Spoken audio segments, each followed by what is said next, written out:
a seat.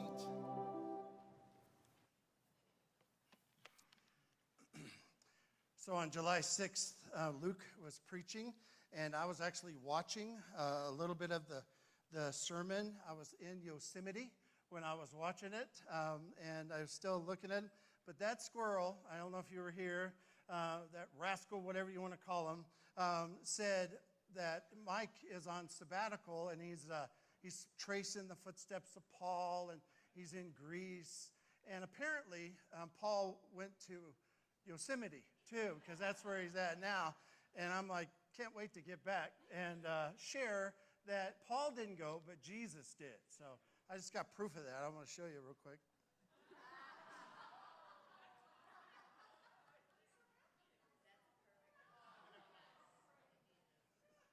He changes his sash here and there throughout.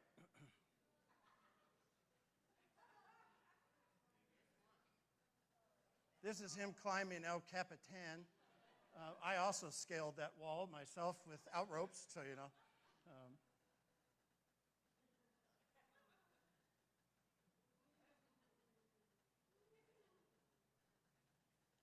That's who we went to see. I don't know if you know who they are, but that is Jill and Trevor Ike. Jill was our youth minister for 4 years. Phenomenal young lady. We got him now. Just kidding.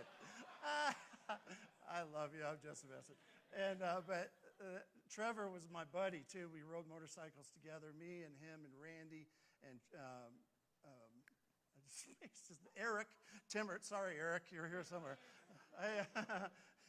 But we had a blast. We were called the Sons of Malarkey. Was our gang name. So anyway, it was so good to be on this trip and got to rest and have a fantastic time together. I tell you though, seeing Yosemite, if you've never been there, you need to go. And it's just absolutely beautiful to see all the Half Dome and those giant sequoias. When you see a tree that big, how big is God? I mean, it's just so cool. But I appreciate the time off and the time with my wife. Steve shared that song, that oldie, that we all seem to sing to, by the way. We all still remember it. But back in 1993, he said that came out, and that's when I made the smartest decision of my life and married my wife, Chrissy. But be able to be with her on this trip was just phenomenal. I appreciate it so much. One of the things I realized on this trip is everybody needs a sabbatical. You all need a break. You all need a break from things in your life, and you know that, I know that, and I hope that today I might help us discover that. I thought, what do I preach when I first go back? And I thought, well, let me preach about what I know, and that's margin, having some margin in our lives. We all need margin. Job 3:26, these first 3 verses are all at the top of your outline if you're following along. But Job 3:26 says, I have no peace, I have no quiet, I have no rest, and trouble keeps coming.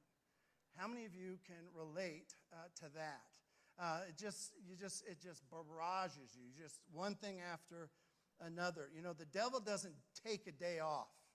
And he hopes that you won't either, because he understands the importance of it. Now, Jesus, on the other hand, he said in Matthew 11:28 and 29, come to me all who are weary and burdened, and I will give you rest. Take my yoke upon you and learn from me, for I am gentle and humble in heart, and you will find rest for your souls. That's Jesus' offer for us. I love Eugene Patterson's paraphrase of, he calls it the Message translation, but his paraphrase of Matthew 11:28 and 29 reads this way. Are you tired, worn out, burned out on religion? Come to me, get away with me, and you'll recover your life. I'll show you how to take a real rest. Walk with me and work with me. Watch how I do it. No one did it better than Jesus. No one lived a life better than he did. No one walked this earth in a better way than he did. He did it without a flaw, right? Perfect, the Lord Jesus, in everything he did. But also, you know that Jesus didn't run from place to place. He walked. Some people think in 20 miles a day or something. I'm following these young guys that are walking across America.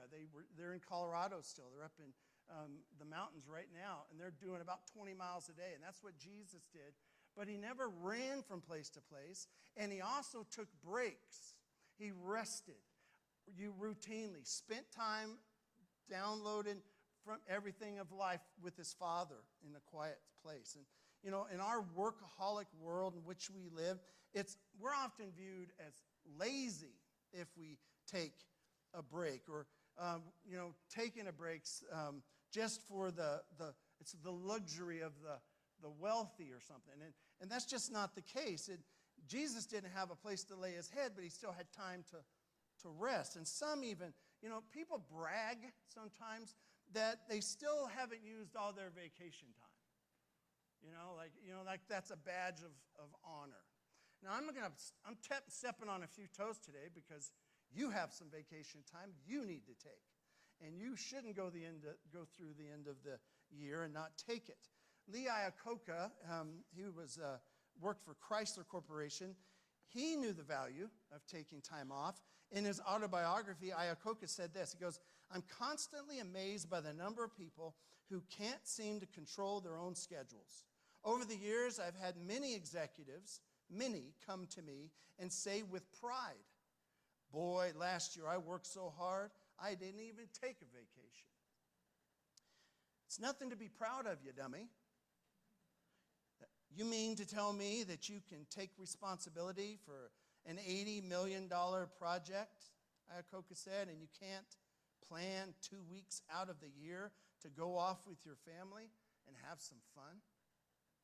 For him, it was an understanding of the necessity of time. Gordon Dahl said, I think he was right when he said this, "Most Americans tend to worship their work